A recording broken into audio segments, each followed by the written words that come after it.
एक बार एक भिखारी अपने जीवन से परेशान हो चुका था क्योंकि उसे अपने जीवन को चलाने के लिए भीख मांगनी पड़ती थी। उसे हर एक चीज़ के लिए भीख मांगनी पड़ती थी, चाहे वह खाना हो या फिर कपड़ा। इसी बात को लेकर वह दुखी रहता और दिन भर यही सोचता कि उसके जीवन में बदलाव कैसे आएगा। यह सोचकर वह निराश हो जाता। उसी सड़क के किनारे भगवान बुद्ध बैठा करते थे, जहाँ उनसे काफ़ी लोग मिलने आया करते थे।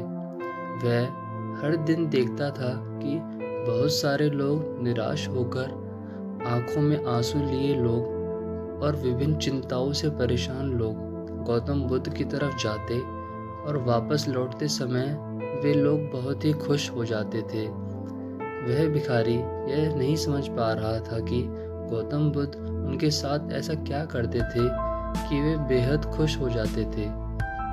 वापस लौटते हुए लोगों के हाथों में ना तो ढेर सारे पैसे होते थे, ना ही सोने चांदी। तो फिर ऐसा क्या होता था कि लोग बुद्ध के पास से लौटते वक्त इतना खुश होते थे। यह सब सोचकर वह भिखारी ने भी निर्णय लिया कि वह महात्मा बुद्ध के पास जाएगा और देखेगा कि ऐसा वहाँ क्या हो रहा है कि दुखी लोग उनके पास जाकर खुश हो जाते हैं। वह बुद्ध से मिलने के लिए उनके पास चल पड़ा। जहाँ बुद्ध मौजूद थे, वहाँ बहुत लंबी कतार लगी हुई थी, तो वह भिखारी भी कतार में लग गया। कतार में लगकर वह अपनी बारी का इंतज़ार करने लगा। देखते ही देखते उसकी बारी आई और उसने बुद्ध से कहा, बुद्ध, मैं बहुत ही गरीब हूँ, मेरे पास कुछ भी नहीं है। मुझे अपना जीवन चलाने के लिए भी दूसरों से भीख मांगनी पड़ती है।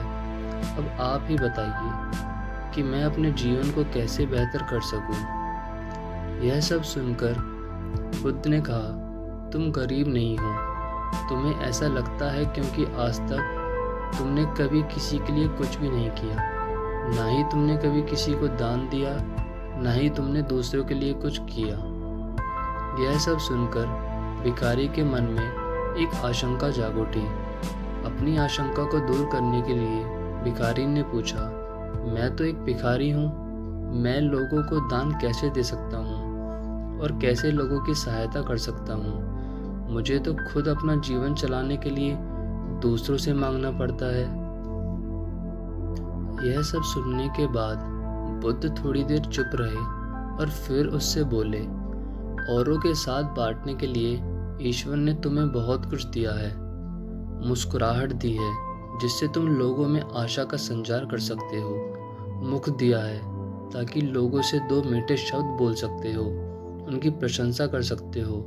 दो हाथ दिए हैं जिससे लोगों की मदद कर सकते हो। ईश्वर ने जिसको यह तीन चीज़ों दी हैं, वह कभी गरीब और निर्धन हो ही नहीं सकता। यह सब करके भी तुम दूसरों की सहायता ही कर सकते हो। ज़रूरी नहीं कि दान सिर्फ पैसों से किया जाए। हम चाहे तो हम शिक्षा का भी दान कर सकते हैं, चाहे तो अन्न का भी।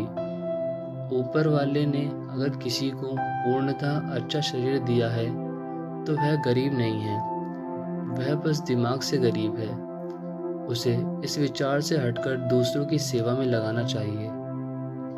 बुद्ध कहते हैं, निर्धनता का विचार आदमी के मन में होता है, यह तो एक भ्रम है, इसे निकाल दो। कभी भी मन में निर्धनता का भाव उत्पन्न न होने दो, गरीबी अपने आप दूर हो जाएगी। भगवान बुद्ध का यह संदेश सुनकर उस आदमी का चेहरा चमक उठा और उसने उपदेश को अपने जीवन में उतारा, जिससे वह फिर कभी दुखी नहीं हुआ। दोस्तों, इस कहानी से हम यह सीख सकते हैं कि हम सब इस बात की चिंता में समय बर्बाद करते हैं कि हम गरीब हैं, लेकिन यह सत्य नहीं है। सत्य तो यह है कि जब तक हमारा शरीर पूरी तरह से बेहतर है, तो हम उसका उपयोग करके आगे बढ़ सकते हैं और खुद के जीवन को बेहतर बना सकते हैं। अगर कोई व्यक्ति सिर्फ अपनी गरीबी पर ध्यान दे और उसे बदलने की कोशिश ना करे, तो वह मूर्ख है। इसके अलावा हमें इस कहानी से यह भी सीख मिलती है कि दान सिर्फ धन का ही नहीं, शिक्षा, भोजन, अच्छे विचार आदि का भी किया जाना ज़रूरी है। अगर आपके पास धन नहीं है तो आप शिक्षा का दान कर सकते हैं, या फिर आप दूसरों के लिए अच्छे विचारों का भी दान कर सकते हैं। इससे समाज बेहतर होता है।